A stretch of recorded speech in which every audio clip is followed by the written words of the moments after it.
My talk is Another City is Possible, and I'm delighted to follow Richard. Excuse me.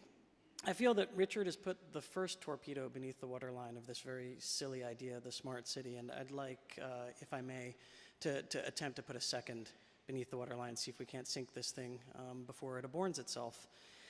So I work in the technology sector. I've worked in the technology sector for about a dozen years now, and I started a practice in New York City about a year and a half ago called Urban Scale.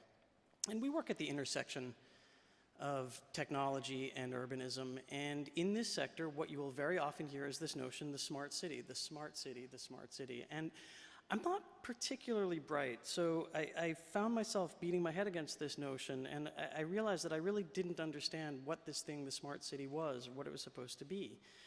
And I thought, you know, who better to ask than the institutions, the enterprises, the organizations that are delivering this thing called the smart city? So I went on the websites of some of the larger enterprises that we associate with this idea, and I subjected their marketing materials to a close reading.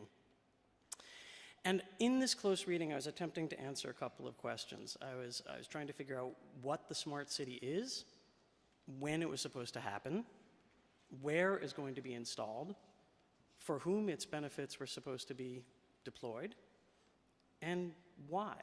Why a smart city and why now? So I'd like to walk you very quickly through some of the things that I encountered on these websites. It was very interesting. This is IBM's description of the smart city.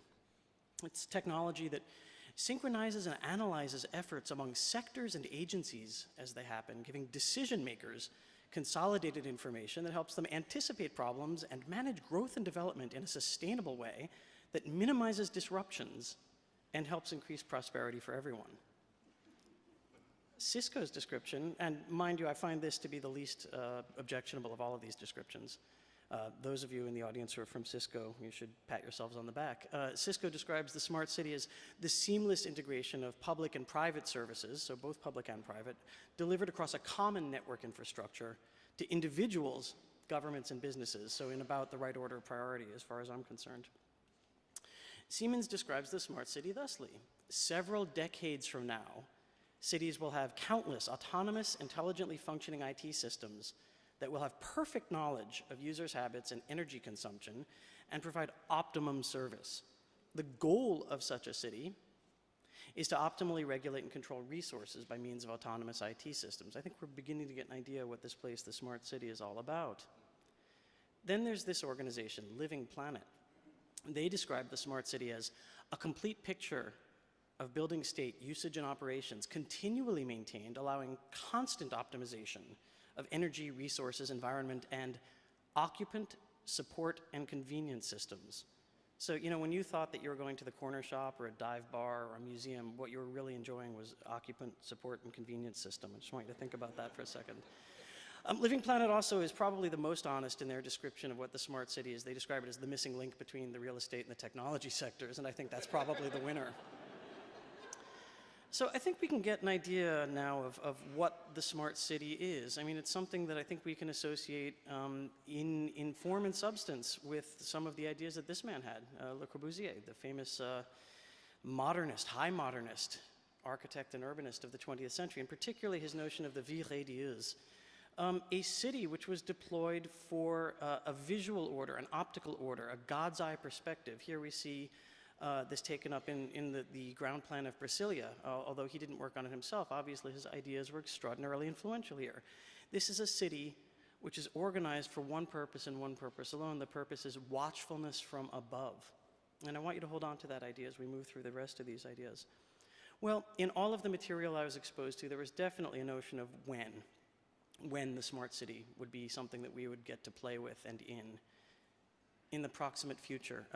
The technologists, Paul Durish and Genevieve Bell, have this notion of technology always taking place in a future that's just around the corner, the proximate future, 19 minutes into the future, a time where we can avoid accountability for any of the conjectures or claims that we're making, because they're not quite here yet. They're always in this sort of time of suspension, this time of futurity.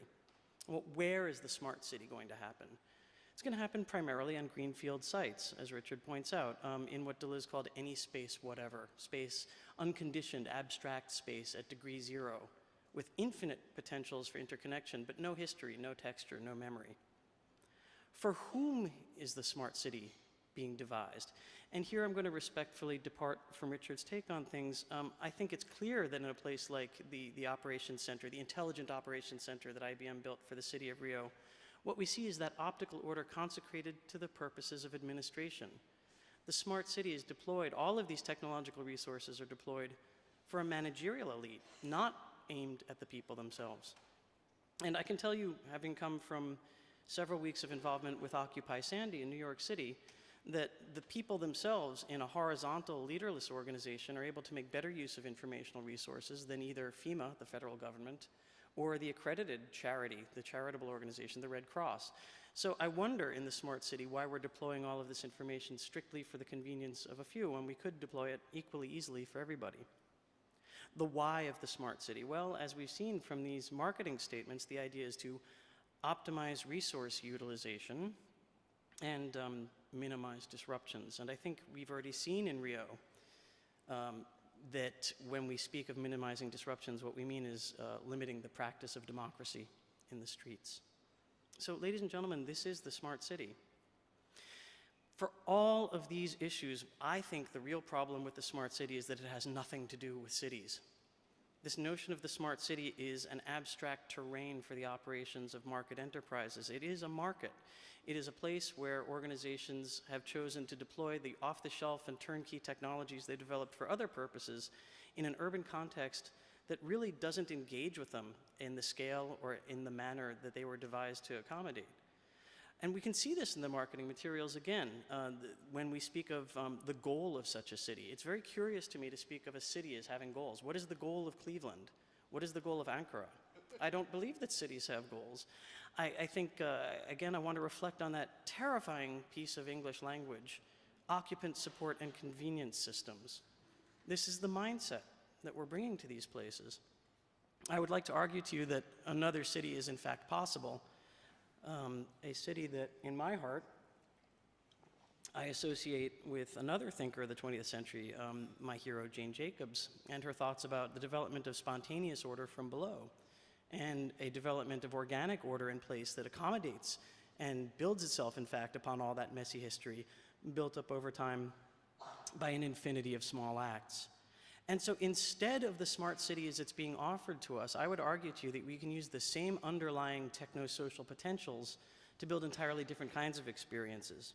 My friend and colleague Anthony Townsend has in fact identified 5 technological preconditions for this. He says that if we have broadband connectivity and cheap or ultra-low-cost smart personal devices, if we have a commitment to open municipal data, and cheap and accessible public interfaces, and if we have a robust cloud computing infrastructure, we can in fact build technological experiences in 21st century cities that respond far more to the sorts of claims that I would make about what makes urban life worthwhile and what makes the constitution of a metropolitan and a cosmopolitan self. I would like to remind us that cities are like Soylent Green. They're made of people. And in this case, these people in Tahrir Square, or these people in Madrid, these people in Montreal, or these people in my home city of New York, or indeed, this is my favorite picture from Occupy Dam Square in Dublin. These are people making the 21st century in real time with the technologies that Anthony identifies as a precondition. So I would argue to you that the terrain that we need to operate on is not the abstract, unconditioned space at degree zero. It's not just any city at all. It is, in fact, this city, wherever this city happens to be, with all of its texture, all of its history, all of its quiddity. Not at all in some futurity, but now.